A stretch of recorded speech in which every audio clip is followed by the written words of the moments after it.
কোন কাজ ভাই বিনা উপকারে করতে নেই নাকি? যেটাতে আমার লাভ নাই, ফায়দা নাই, সে কাজটা করবো কেন? নাকি যে বেফায়দার কাজ আমি করবো কেন? যেটাতে মানুষ বলে না, লাভে লোহা বহে, বিনা লাভে তুলা বহে দেয় না। তো লাভ না পাইলে আমি করব কেন? জাগবো রাতে, আমি কেন এত ঠান্ডাতে উজু করব? আমি মসজিদ নির্মাণ করব, পরিশ্রম করে 8 ঘন্টা কাজ করার পরে 500 টাকা পেয়েছি, কেন মসজিদে দিব? তো কি পাওয়া যাবে? আল্লাহ রাসূল বললেন বিনিময়ে কি পাওয়া যাবে? তো নবীজি বললেন মান বানা লিল্লাহি মসজিদান বানাল্লাহু লাহু বাইতান ফিল জান্নাহ। যে মসজিদ নির্মাণ করবে আল্লাহ রাব্বুল আলামিন তার জন্য জান্নাতে ঘর নির্মাণ করবে। যারা মসজিদ বানাবে আল্লাহর জমিনে, আল্লাহ তার জন্য জান্নাতে সোনা চাঁদির বিল্ডিং তৈরি করবে। তাহলে বলবেন মৌলভী সাহেব আপনি বললেন আর আমরা মেনে নেব? আপনি বললেন, অনেক মৌলভী সাহেব বলছে, তো তাহলে কেমন করে মেনে নেব? চোখে কিছু নমুনা দেখাতে চাই, দেখতে পারবেন? কেউ পেয়েছে? যদি দেখতে চাহেন তাহলে চলেন এবার আপনাকে একটু আগে নিয়ে যাই, প্রাচীন কালে, কার যুগে? ঈসা আলাইহিস সালামের জামানাতে। চলেন একটা ঘটনা শুনেন। ঈসা আলাইহিস সালামের মার নাম হলো মারিয়াম। ঈসা আলাইহিস সালামের মার নাম হলো মারিয়াম, বিনা বাপের সন্তান মারিয়াম। মারিয়ামের পেট থেকে যে ঈসা আলাইহিস সালামের ছিল বিনা বাবার কিনা? তো ঈসা আলাইহিস সালামের মার নাম হলো মারিয়াম, মারিয়ামের মার নাম হলো হান্না বিনতে থাকুস। ভালো করে শুনবেন। তো মারিয়ামের মা হান্না যে ছিলেন, উনি বন্ধা মহিলা ছিলেন। বন্ধা, বাচ্চা কাচ্চা হয় না। তো সব মহিলারই মা ডাক শোনার ইচ্ছা আছে না নাই? মা ডাক শোনার জন্য মহিলার যে কান খালি ঝালাফালা করে, বিয়ে হয়ে খালি 3 বছর বাচ্চা কাচ্চা যদি না হয় ডাক্তারের কাছে দৌড়াই, কবিরাজের কাছে দৌড়াই, এমনকি শিরক পর্যন্ত করে লাই, তাবিজ মাদলি হ্যানত্যান বেঁধে লাই। কিসের জন্য? সন্তানের আশাতে অনেক জায়গাতে যাই, অনেক পীর মুরিদের কাছে যাই, অনেক জায়গাতে যাই। আপনার পার্শ্ববর্তী এলাকায় এই যে ওল্ড আদিনে আছে না? নাই আদিনে আছে পান্ডুয়া শরীফ। আমি জীবনে একবার গেছিলাম দেখতে, খালি কি কি হয়েছে এখানে। তো কেন, যখন আমি মালদা পড়তে আসতাম তো ট্রেনে চাপতে পারতাম না, খালি ওই যে জ্বালানি, মুরগা, হাঁড়ি, চাল, ডাল দিয়ে যে চাপতো ওদিক থেকে বিহারের লোকেরা, হ্যাঁ ওদিক থেকে যে আসতো সব সূর্যাপুরী লোকেরা, তো চাপতে পারতাম না। তো বলছে এরা কোথায় গেছে গো? তো বলছে যে পান্ডুয়া শরীফ দেখছে। তো পান্ডুয়া শরীফে কি আছে চল তো দেখতে যাবো। তাতে ওখানে গেছিলাম দেখতে একটা রাত, যে দেখি কি কি হয়েছে এখানে। বলছে একবার বলছে 7 বার আদিনা, একবার মদিনা। যদি আদিনাতে 7 চক্কর লাগিয়ে নিতে পারিস তো মদিনার হজ এখানে হয়ে গেল। ওখানে কি আছে? একটা জায়গাতে একটা দরজা আছে, ওই দরজাটাতে লেখা আছে বাবুল জান্নাত। জান্নাতের দরজা মালদাতে আছে। আস্তাগফিরুল্লাহ। আপনাকে মালদাতে আছে জান্নাতের দুয়ার। যদি কেউ 7 বার খালি ইয়া রাসূলুল্লাহ বলে ঠেকিয়ে নিতে পারে হাতটা, তাহলে ও দেখে নি ওর হজ হয়ে গেল, এখানেও জান্নাতি হয়ে গেল। আল্লাহু আকবার। ওখানে গেছিলাম, তাতে দেখলাম যে অনেকগুলো মাজার আছে। ওই মাজারে একটা মহিলাকে দেখছি চুল ধরে নিয়েছে, আর এই কপাল ঠুকছে আর বলছে এ বাবা সরদার দে, এ বাবা ছেলে দে, আর বলতে বলতে মাথাটাকে ফাটে জায়গাটাকে রক্তাক্ত করে দিয়েছে। औलाद मांगती है पिरनिया पीर से, पीरों को मनाती है खुरमा खीर से। बिदअत तो घर में रह गए, सुन्नत नहीं रही, फातिमा से अब कोई औरत नहीं रही। तो হান্না মারিয়ামের মার সন্তান নাই, আল্লাহর কাছে কাঁদছে আর বারবার আল্লাহকে আরজি দিচ্ছে আর বলছে আল্লাহ আমি একজন মহিলা, আমি মা ডাক শুনতে পাই না। আমার সামনে মহিলারা সন্তানকে কোলে লাই, চুমো খায়, তারা বাবা বাবা করে ডাকে, সন্তানের মা বলে জড়িয়ে ধরে। আল্লাহ আমারও তো মন চাই, আমিও তো একটা মহিলা, আমারও তো মন চাই আমাকে মা ডাকবে। অনেক কাঁদছে, কোন পীরের কাছে যায় না, মুরিদের মুর্শিদের কাছে যায় না, আল্লাহর রহমত থেকে মুখ ফিরান না, কাঁদছে আর আল্লাহকে বলছেন আল্লাহ আমার কোল ভরে দাও, আল্লাহ আমাকে একটা সন্তান দান করো। অনেক কান্নার পরে আল্লাহর দয়া হয়ে গেল। এবার মারিয়ামের মার পেটে, হান্নার পেটে আল্লাহ রাব্বুল আলামিন সন্তান দিলেন। অনেক কান্নার পর আল্লাহর দয়া হলো, পেটে সন্তান এলো। গর্ভে সন্তান যখন এসছে, আনন্দে খুশি হয়ে কি বলছে জানেন? ইন্নী নাযারাতু লিররহমানে মা ফি বাতনি। আল্লাহ, তুমি যেটা আমার পেটে দিয়েছো, এই সন্তানটা আমি ডাক নজর মানছি, আমি মানত করছি, আমার পেট থেকে যখন সন্তানটা হবে, এই সন্তানটাকে আমি ডাক্তার করব না, মাস্টার করব না, ব্যারিস্টার করব না, একে আমি কি করব? তোমার পাকঘর, আমি আল্লাহ তোমার ঘরের খাদেম তৈরি করব। আমার পেটে যেটা আল্লাহ তুমি সন্তান দিয়েছো, আমি খাদেম তৈরি করব মসজিদে। মনে মনে ভাবছিল বেটা হবে, কিন্তু হয়ে গেল কি? মেয়ে।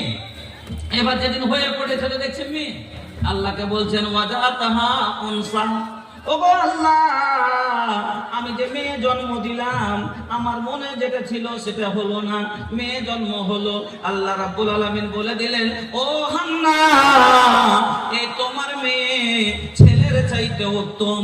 ফল কথা, যেমনই মারিয়ামে একটু বড় হয়েছে, কাজের মতো হয়েছে, মসজিদ ঝাড় দিতে পারবে, মসজিদ পরিষ্কার করতে পারবে, জল তুলতে পারবে। হান্না মারিয়ামের মা, ওই হান্না মারিয়ামকে নিয়ে চলে গেলেন কোথায়? বাইতুল মুকাদ্দাস, মসজিদে আকসা। যে মসজিদ, ফিলিস্তিনের মসজিদ আকসা নিয়ে ঝগড়া চলছে না, ওই মসজিদে আকসা তখন ছিল কেবলা। ওইদিকে মুখ করে নামাজ পড়তো আগে ওটাই ছিল আমাদের কি? কেবলা। ওদিকে মুখ করে নামাজ পড়তো। আল্লাহর নবীও কিছুদিন ধরে নামাজ পড়েছিলেন কেবলার দিকে মুখ করে, বাইতুল মুকাদ্দাসের দিকে মুখ করে। তারপরে একদিন আল্লাহ রাসূল নামাজে দাঁড়িয়ে আছেন, আল্লাহর আয়াত ওহী নাযিল হয়ে গেল। আল্লাহ ডাইরেক্ট বলে দিলেন, ফাওয়াল্লি ওয়াজহাকা সাতরাল মসজিদিল হারাম। এ মুহাম্মদ, তোমার চেহারাটাকে তুমি করো, মুখমণ্ডলটাকে তুমি কাবার দিকে ফিরিয়ে নাও। নামাজের অবস্থাতে আল্লাহ রাসূল ফিরে গেলেন, নামাজের অবস্থাতে আল্লাহ রাসূলের চেহারা ফিরিয়ে নিলেন।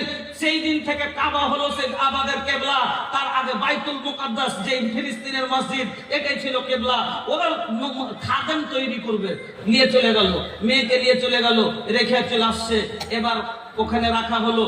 ফল কথা, জায়গির নিয়ে অনেক কথা হলো।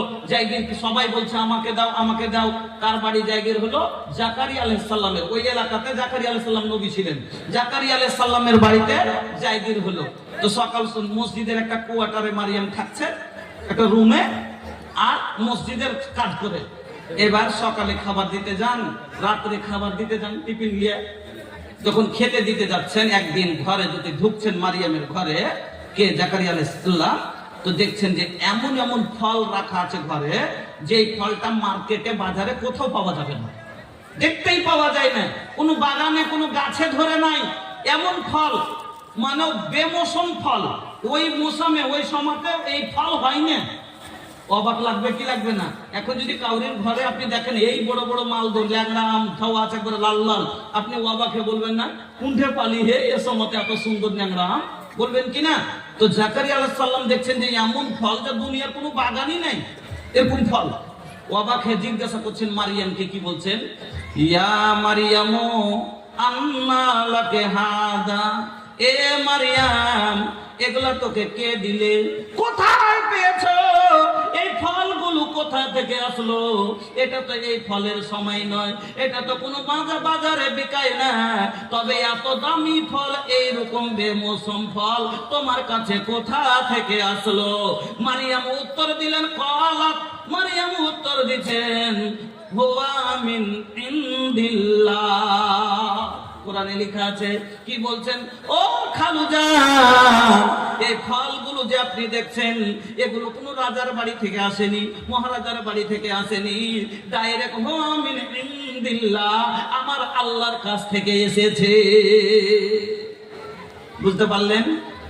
শুধু মসজিদ ঝাড় দিলে, মসজিদের সাফ সাফিয়ানা করলে, মসজিদ পরিষ্কার করলে, যদি আল্লাহ দুনিয়াতে জান্নাতের ফল খাওয়ান, তাহলে মসজিদ নির্মাণকারীকে আল্লাহ জান্নাত দিবেন না দিবেন না? বলেন। যারা টাকা এত টাকা দিয়ে মসজিদ নির্মাণ করে, তাকে আল্লাহ জান্নাত দিবে না দিবে না? বলে। বিশ্বাস হলো কিনা? যে মসজিদ সাফ করনে ওয়ালার যদি এত বড় সম্মান হয়, মসজিদ তৈরি করনে ওয়ালার সম্মান কত বড় হতে পারে। চলেন এক মিনিট একটা মাত্র হাদিস শুনেন। আল্লাহ রাসূলের জামানায় একজন মহিলা ছিল, কালো মহিলা। তো মসজিদে আসতেন ঝাড় দিতে, আল্লাহ রাসূলের মসজিদে পরিষ্কার করতে আসতেন, কি করতেন, সাফ ঝাড় টাড় দিতেন। এবার কয়েকদিন হয়ে গেছে আর মহিলা আসে না। আল্লাহ রাসূল বলছেন যে কি ব্যাপার গো, ওই যে মেয়েটা আসতো পরিষ্কার করতে মসজিদ, তার আসে না কেন? সাহাবায়ে কেরাম বলছেন ইয়া রাসূলুল্লাহ, ওই মহিলা মারা গেছে। কি মহিলা মারা গেছে? তবে তোমরা আমাকে কেন জানালে না? সাহাবায়ে কেরাম মনে করছে কি আর জানাবে, ঝাড়ু দাননি।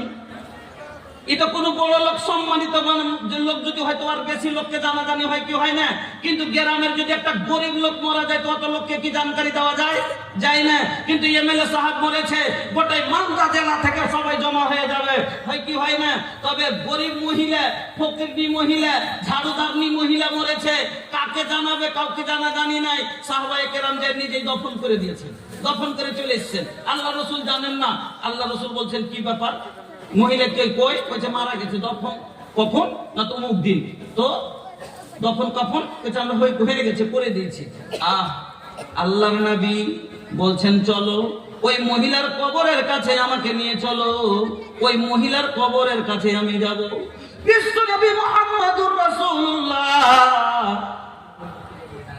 এ ভাইয়া, আরে হিনে বাহুতে জায়গা খালি বাহু, আপনি এদিকে অনেক জায়গা ফাঁকা আছে, আপনারা চলে আসেন, এদিকে আসেন, এই সাইড দিয়ে চলে আসেন, আমার আগে দিয়ে চলে আসেন ভাই, আল্লাহর ওয়াস্তে চলে আসেন। মসজিদের জন্য আল্লাহর ওয়াস্তে দ্বীনের খাতিরে আপনারা চলে আসেন। তো বলছিলাম কি যে এই মহিলা আল্লাহ রাসূল প্রথম মহিলা যাকে দফন যাওয়ার পরে যার কবরের কাছে গিয়ে আমার নবী তার জন্য জানাজার নামাজ পড়েছেন। পড়েন আলহামদুলিল্লাহ।